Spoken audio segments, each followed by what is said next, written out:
Hello again, everyone. My name is David Bastel, alongside OREA President Sean Morrison, and this is the Real Estate Edition podcast. Happy New Year to all our listeners. We have an excellent January episode on deck. Sean, we welcome back to the program Cassandra Agnew Walker. She is the head of Standard Forms at OREA. That's right, Dave. We're going to find out what members can expect from the Standard Forms team in 2021, what the most popular webinar was of 2020, and do you know how many Standard Forms there are? Well, we're about to find out. Now, before we get to that interview, I want to remind you that our deadline to apply for the 2021 OREA Board of Directors is January 16th, 2021 at midnight. You can find out more information about application qualifications by visiting OREA.com. Elections will be held on March the 3rd, 2021 at OREA's annual general meeting. Also coming up is the deadline to apply for an OREA committee, a task force, or to join the Mentor to Mentee Connection program. The deadline for those applications is March 12th, 2021, and you can visit OREA.com for more information. Now, here's our chat with Cassandra Agnew Walker. You're listening to this month's episode of The Real Estate Edition with host Dave Bastel and OREA President Sean Morrison.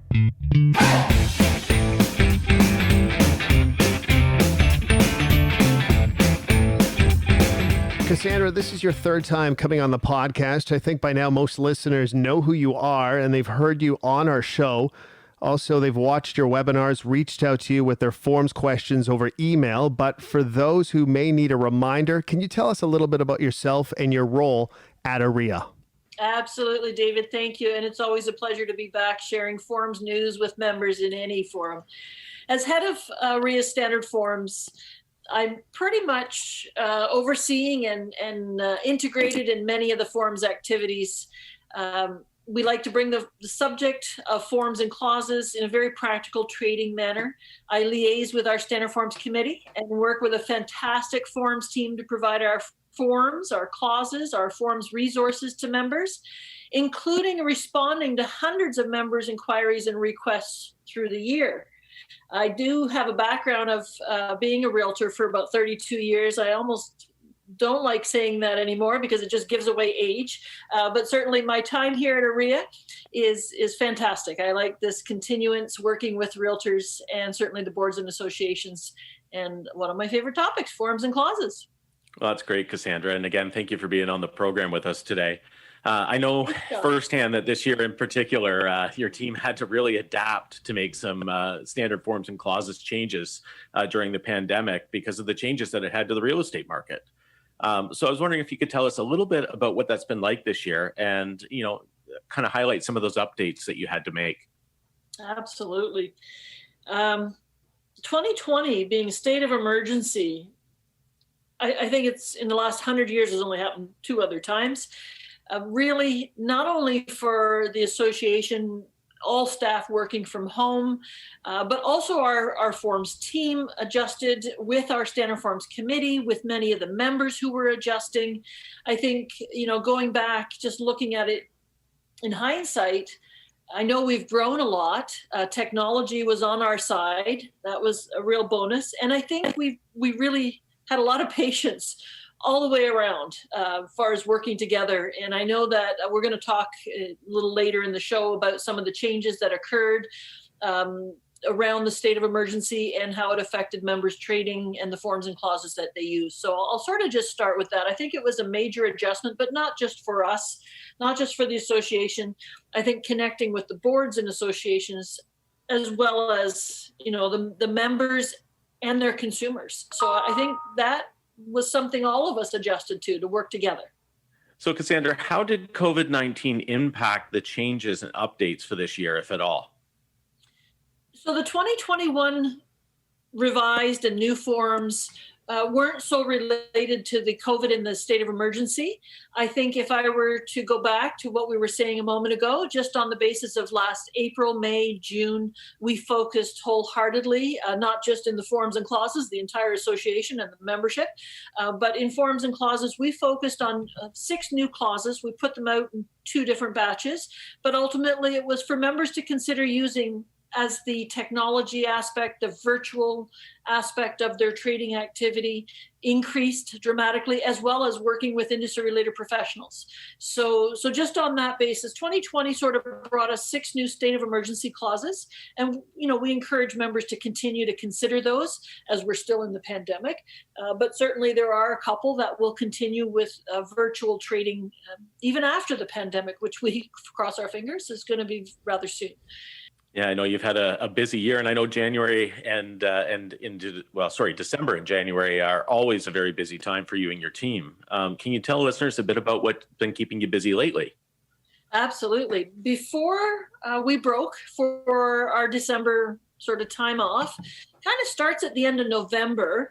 We really roll forward on our planning, and we research a lot of the questions, a lot of the input, a lot of the discussions, the market trends and such, to try to figure out where we want to go in providing forums, resources, and the different activities for members. And ultimately, that's where we pick up after the holiday in January. We continue to get right back on track with finalizing our planning, setting all the topical webinars. In 2021, there should be substantial growth. One of our sort of close to heart aims is that we avail members more online learning opportunities, more sort of one-on-one, self-learning, self-quizzing, and we're looking at audio video clips and such like that. So we're really looking forward to 2021, and that's pretty much what January is packed with. We're back on track, and we are going to be doing right in January another webinar, which I think at the end of the show we kind of remind members, but that's our first thing. And everything just keeps us busy. On top of, we've already had a few dozen inquiries and contacts and phone calls from members. So there you go, our first weekend. Yeah, very, very busy start to the year. Now, something your team does every year is release your annual summary of revisions file to let members know of any changes. Can you talk about that for a bit? You know what? Even when I was a realtor, this is, I would say, one of the most vital reads for members in any given year. Nobody wants to be using a form or a clause and getting caught off guard. We provide targeted information about what's new, what's revised. We summarize, we explain either the background or the purpose of the revision or the new form. And if there are any questions for members, we always encourage them to reach out because we want them not to be caught off guard. We want them to use the forms as intended. And really more so even just to be aware before they start trading and taking their listings and doing their negotiations in the new year. So go back to it. If anybody is out there that hasn't had the Summer of Revisions read, please take a look. The 2021 Summer of Revisions is on OREA.com, and we really encourage people to know what the changes were so that they're not caught off guard. That's the hope. Yeah, exactly. Well, let's talk about that right now. What can members expect in 2021, Cassandra? Are there any new OREA forms or clauses, updates that we should kind of be aware of right now? Absolutely. We have this year, I got to say, even though it was a very heavy year, and I know Sean and David, we just talked about how busy it was, I get the sense that it wasn't quite as contentious come the annual new and revised form. So there's the good news part of it. However, we did have 3 new forms for members, and we had dozens of our forms that were revised. Some of those revisions were minor and clarifications, but ultimately we always remind members to go back and revisit some of the content that was revised so they can sort of have the conversation that they need with their consumers around it. But ultimately, we had 3 new forms and numerous revised forms, just to give a little bit of a summary there. Okay, so can you give us an example of where a member might use a form that you're kind of talking about, the 3 new ones?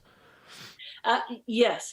So when you take a look at the Summer of Revisions file, connecting some of these dots, you will see these. And I'm going to give an example actually that kind of, it hones into the last few years. We have a new form and it connects to an existing form. So we have an email offer cover sheet, Form 140, which is a new form, and it kind of parallels the fax cover sheet, which is around offers and related documents, which is Form 130. There were a lot of revisions to the Form 130, and then committee had established that separating the facts from the email cover sheet would be beneficial for members. And once you have a look at it, you basically will see how it can be helpful as far as your communications member to member. David, we also had another communication form, Form 129, which is also about notification from one agreement party to another agreement party. And the members should become familiar before they use these new forms. But those are two which, as I was saying just a moment ago, even though these are only two of the new forms, there is a third, which is an additional connecting document. It won't change anybody's world. It's just enhancing the fact that we have additional, it's a schedule to the agreement of purchase and sale of a business and lease premises, but it was something that members were looking for so that their agreements connect with related forms. But my point was earlier, even though I've only mentioned 3 new forms, in the last few years, there seems to be a driving need for documentation for communication. Yeah. And I think when you take a look, we have 3 years archive, and I don't want to overlap here. Just to make a quick mention, the summer revisions file, we keep up for a few years. We keep 3 years purely because sometimes it takes a member 1 to 3 years before they get familiar with what was new or revised. And, the sense, as I was saying, is communication, documentation, getting acknowledgement, everything in writing is so important for members. So I encourage people to go take a look at Form 130, 140, 129, either on OREA.com or through their licensee third-party provider. Perfect. I was just going to ask you where they could find that information, and you just nailed it right there. So, okay, as a slow recap on it, and I know we're digging into this quite thoroughly, which is great. If there's one thing you would want realtors to know about the changes to forms and clauses for 2021, what would it be? Oh, that's a tough one. I don't know if anybody's ever asked me or gotten the answer in a one thing. I would say document without using the term forms. Documenting in business for both proof, accountability, going back and revisiting, documenting what your business is about. So we have obviously, forms for our services, forms for negotiations, forms for communication between brokerages, forms between member to member situations, and also even obviously members and their consumers and consumer to consumer. Well, a lot of people forget, and this is really more towards what happened in 2021, and that is additional communication documents, additional communication forms. So I think if you can remember, if you're not familiar, take a look, ask your broker of record, brokerage management, is there a standard form? Is there a template I can use for this? Reach out to standardforms@OREA.com. We're always happy to respond. If there's a form out there, we'll let you know there is. If we don't have something honed into what you're looking for, you may be on your own with your brokerage to do something like a template that suits your needs, or you could make a suggestion to standardforms@OREA.com. So I'm going to respond, David, to that question with documentation around the real estate business is vital. And I think clarity in that documentation. I think, Sean, you probably would agree with that. You were Standard Forms Committee Chair, not so far back. Yeah, 4 years ago. Chatted about that. And you're absolutely right, Cassandra. That was 4 years ago. I was Standard Forms Chair. And actually, funny enough, Karen Cox asked you last year on the program this question when I was Standard Forms Chair. I know it surprised me. Can you share with our listeners how many OREA forms and clauses there are available to members? Because I think they'd be surprised. Well, I'll just blurt out how many forms there are. There are 208 OREA forms. Obviously, not one member would likely cross paths with all of them, except for the Standard Forms Chair, who likes to look at them all year long. But side to that, I'm without sort of honing in on exact numbers, I'm going to say there are over 300 standard clauses, and both the forms and the clauses are templates for members to consider. But in every instance, members need to make sure that those forms or the clause they're using is suitable to the negotiation or the situation at hand. But there's quite a few out there, and they're growing, not intentionally. It's usually out of demand, out of the market change. We do reconsider. There were a couple that were discontinued a year ago, but ultimately the majority of the situations is because we have such a vast amount of members across the province with a vast amount of different situations to cover. Yeah, that's quite a few forms. Cassandra, I know you get a lot of members reaching out to you with questions about OREA forms and clauses. Looking back at 2020, what are some of the most common questions that you've been asked? Do we have a form for that? I would say that is one of the most frequent questions. And I think anytime we see a market change, and I can't really label the state of emergency as a real estate market change, it's a world change. But because of that change, many of the members throughout the year, including to the end of the year, were asking, is there a form for that? So whether they, and I'm going to touch on something that we do not have a form for. In some cases, we feel it best that the brokerage manage or the individual realtor manage seeking legal advice and or brokerage advice on creating a template, because it's not something we can template for across the province. But the showing questionnaire that a lot of members, I'm sure I can say that without a lot of detail and members will know what I'm talking about. We did not have a form for that, but did we have a form for many other situations? Absolutely. As far as negotiations, communicating virtually, having clauses to insert because of virtual situations and electronic situations, deposits and such. Absolutely. So I think last year, looking back, as generic as that sounds, it was very, very pointed considering our pandemic situation. Is there a form for that? And Sean, I know, I saw your town halls. There were a lot of questions that included that phrase. Yes, there were, absolutely. And I know your team always goes above and beyond for members. But this past year in particular, you've made sure that every member had the answers they needed during this difficult time. So thank you to you and the Standard Forms team for that. Now, to help with that, your team produced a lot of informative webinars. How many webinars did you hold in 2020? It seems like we had just, 147, but obviously we did not. Our most recent aim was to have a webinar every month. And in fact, we added to that by including additional webinars for broker of records, additional webinars for leaders with the Board Association executive officers. And, we really wanted to focus when the members really needed that communication. We focused on an extra webinar, such as the state of emergency. We had part 1, part 2, part 3.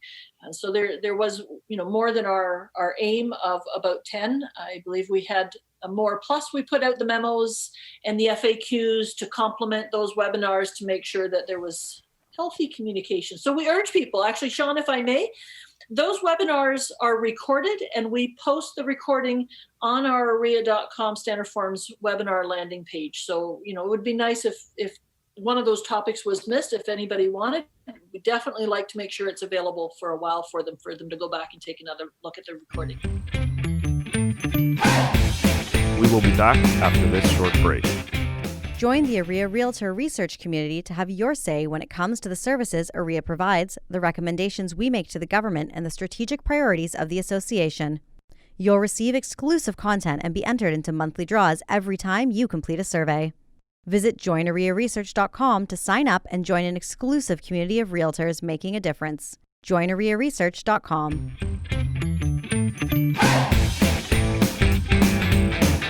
I was wondering, obviously I participated and listened to a lot of the webinars going along. For those that are listening that haven't, what does the average webinar, what is it like? Is it a presentation? Is it interactive? How do they get involved?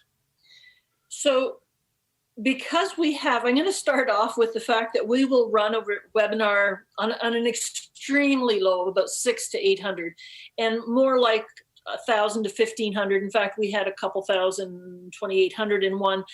But because of the numbers, it's very difficult to do it in I'll use the term in the Zoom format with everybody's face, which would actually be really, really nice, but too many to do it in that method.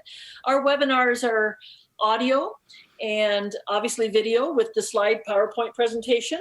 But what's really important is we encourage the questions to come forward. We use member questions in addition to having an agenda with set topic that we want to present. we integrate member questions that we're receiving, as well as member questions that have come in frequently just before that topic or on that topic. We've also got guests, often our legal counsel to forums, Lou Radomski, and we have other guests that join us so that we can have that member application to make sure that there's good clarity all the way around. And like I said, we maintain the recording, which includes the member questions all the way throughout. Now, I will also add that our month-to-month webinars are 20 minutes. Now, that being said, we add 10 to 15-minute Q&A. 90% of our audience stays, if not 95 or more percent, stay till the end of the Q&A. And I think that's really showing the true story, is they want to have comments from members like themselves. They want to learn from each other. And so that's why we continue to keep the recordings going with the Q&A included. Now, I know that they're all very well attended, as you've said, but what were some of the most popular webinars this year? That's actually a really good point of reference, because we're going to follow that this year as well, Sean. What we did was take a look at some of the more frequently used forums. We've had a bit of a forums campaign as far as marketing going, and we really did an overhaul on looking at, members understanding the forum's purpose, the forum's intent. And from about a year and a half to 2.5 years ago, we really have focused in on some of those forums that begin the story, if you will. So our listing agreement, which is Form 200. I mean, we have multiple listing agreements, but just taking a look at the Form 200, taking a look at the buyer representation agreement, Form 300, and also then the confirmation, cooperation, and representation. Those were all very popular. They were individually topic webinars. But I have to say the most popular webinar was the agreement of purchase and sale. And as everybody, I hope, fingers crossed, having been a past realtor, talking to realtors out there, it is what you hope for. No matter whether you're doing a buyer representation or working with a seller, your aim is to get to the agreement of purchase and sale. And I think it then, therefore, should be the most frequently used form. And so we had a lot of really good interaction, and it was probably the most popular, Sean.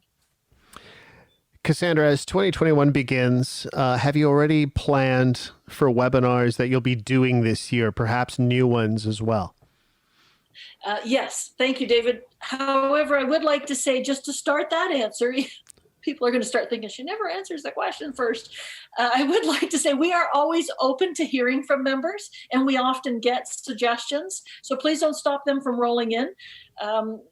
However, I'm going to start with our January 27th. We have our part 2 of our 2021 forms update. I know you're going to mention that again at the very end. That we usually plan for from the year before.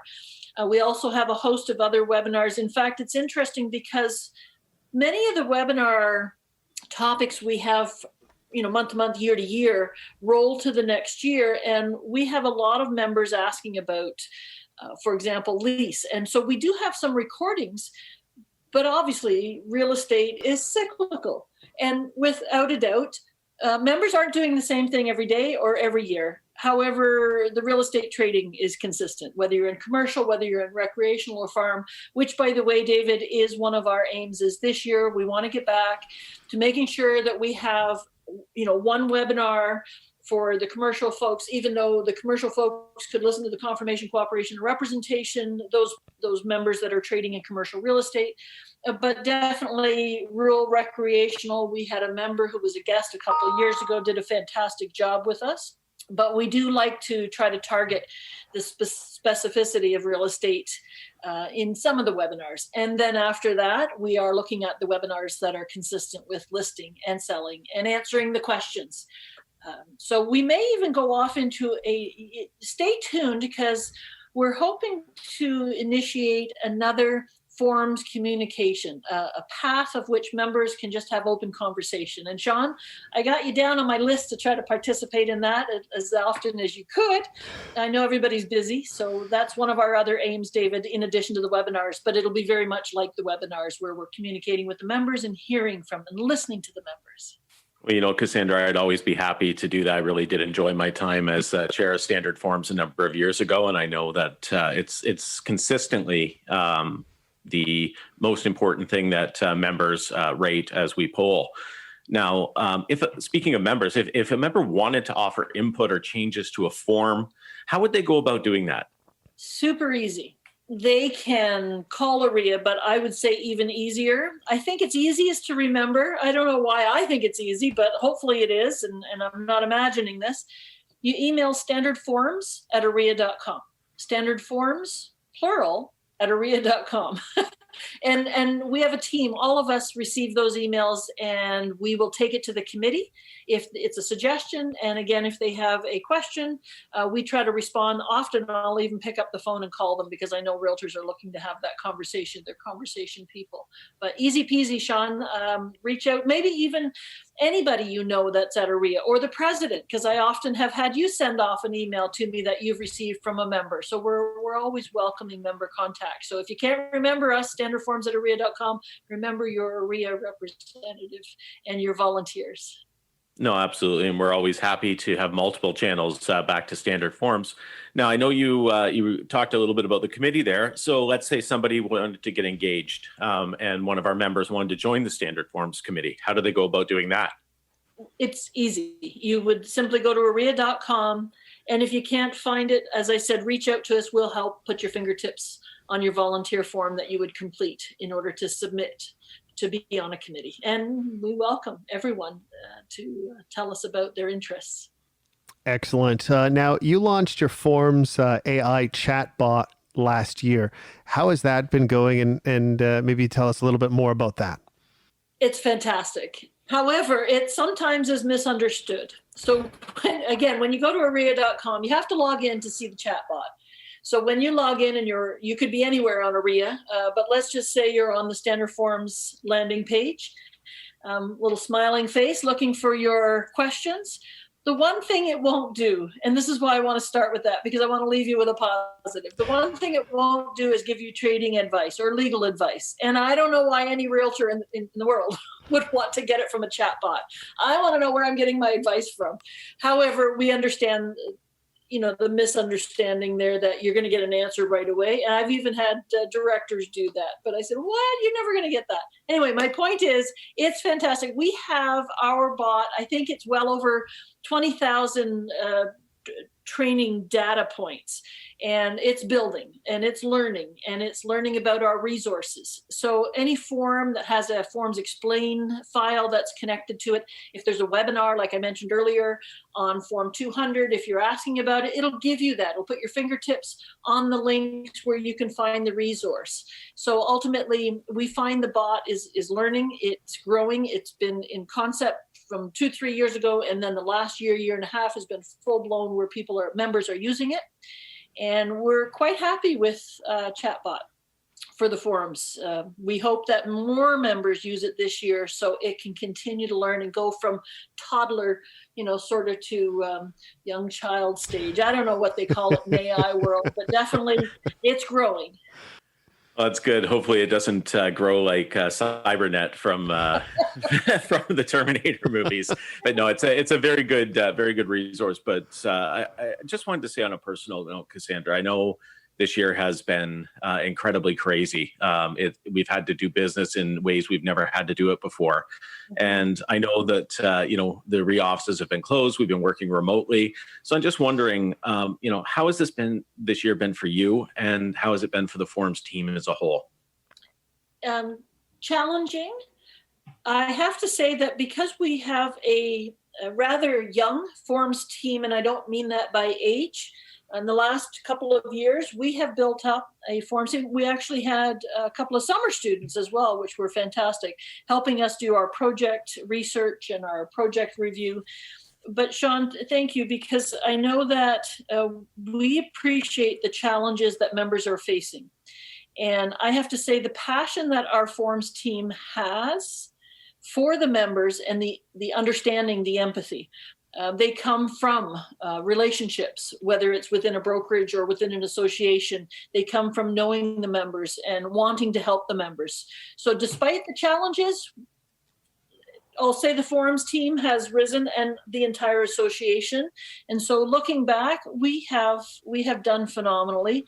And I think members are generally doing well. They've adjusted as much as it took a lot of change. And I feel for many members that maybe aren't so technologically savvy, but they are managing as well. So definitely, I got to say, 2021 is looking like there's a light at the end of the tunnel. I know we're still in that lockdown, but at the end of the day, I think everybody's going to be better for it as we progress through 2021.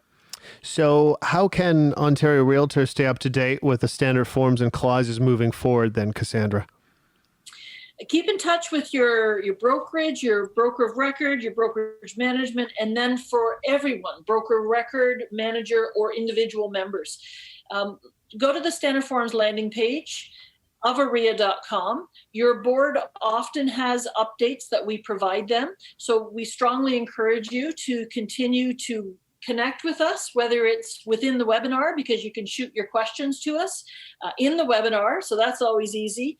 But you can also send it right on the landing page. There's a contact us reference.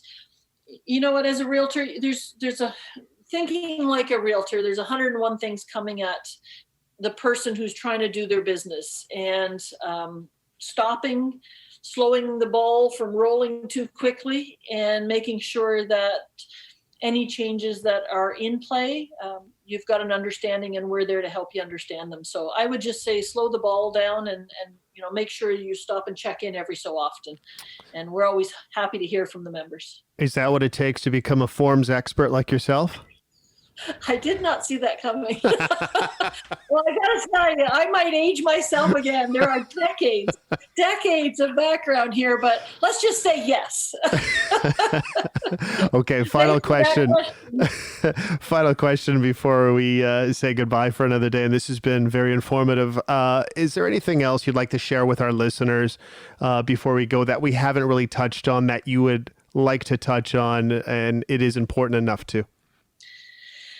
In a single show, it's very difficult to touch on everything that we'd like to. So I'm going to go off in a slightly different direction here. And I think, if for nothing else, in addition to the fact that I'm saying check in and keep in touch with us, those are really healthy, stop points.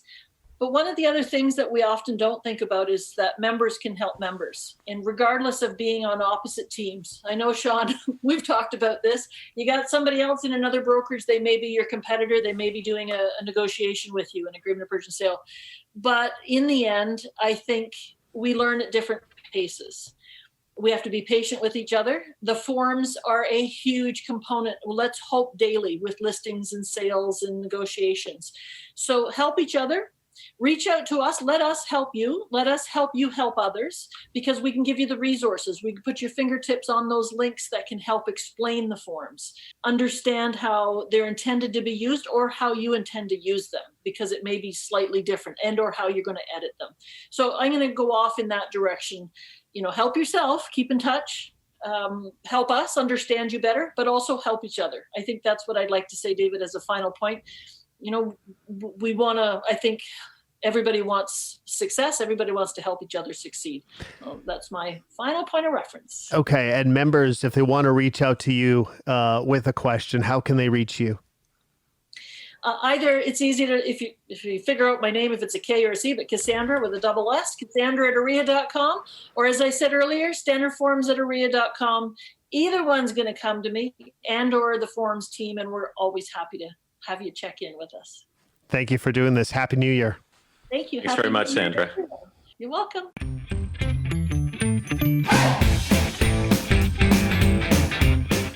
That was a great chat with Cassandra Agnew Walker. She mentioned this in our interview, but don't forget that 2021 is here, and that means new and updated standard forms. Stay on top of the coming changes and join the OREA Forms team on January 27th for part 2 of the 2021 Forms Update webinar. And in case you missed it, part 1 of the Forms Update webinar can now be found on OREA.com/standard forms. You may have also heard that Ontario Realtors can now form personal real estate corporations. OREA has created a number of resources that can help you decide if forming a PREC is right for you and how to take the first steps towards incorporating. Visit OREA.com/PRECs today to access all of our PREC resources. Well, that does it for today. From OREA President Sean Morrison and myself, David Bastel, Happy New Year, stay safe, and we'll talk to you again soon. Visit OREA.com/podcast for more information, links, and a full list of our episodes to date. New episodes are out the second Tuesday of every month.